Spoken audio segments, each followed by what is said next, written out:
La 16e édition de la conférence Omoshikirano est revenue sur le problème de SACO qui n'accordait pas tout l'argent aux destinataires et le président de la République, Paul Kagame, avait alors critiqué les instances administratives qui ont pris l'argent destiné à la population pour s'en servir dans des activités commerciales à travers les coopératives Imirengue SACO et l'objectif escompté n'a pas été atteint. Le ministre de l'administration locale, le professeur Chaka Anastase, avait dit que cette façon de travailler doit changer.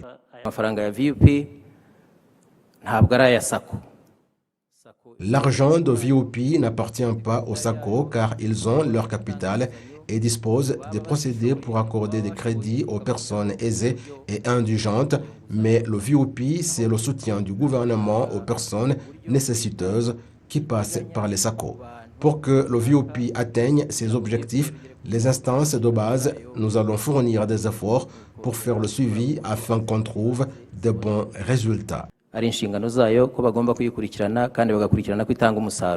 Pour résoudre ce problème, l'agence rwandaise de coopératives RCA indique que les coopératives Imirengue SACO ne seront plus en contact avec cet argent.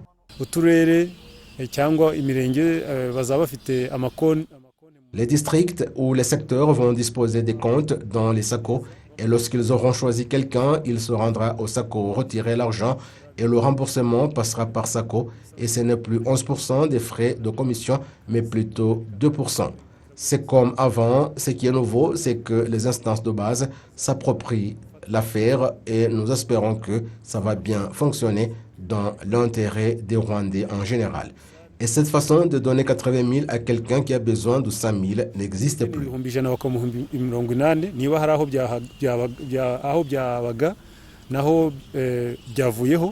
Les organisations de la société civile indiquent que cette décision est une solution au problème de la population, mais déplorent le fait que les instances de base manquent d'équité dans leur choix de bénéficiaires de l'argent de VOP.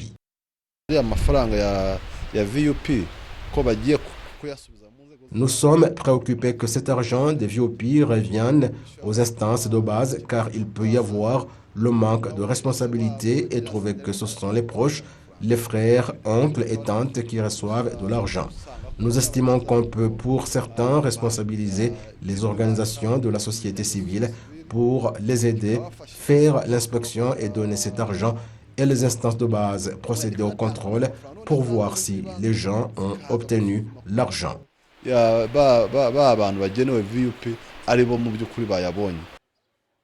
À ce propos, l'agence rwandaise de coopérative indique qu'il n'y aura pas de favoritisme car cette activité va concerner une large équipe d'institutions étatiques pour appeler les instances de base dans le choix des projets. La RCA d'ajouter que depuis le lancement du programme d'accorder des crédits aux projets dans le cadre du VOP, environ 6 milliards de francs rwandais ont été accordés et les créances douteuses sont à hauteur de 1,6 milliard.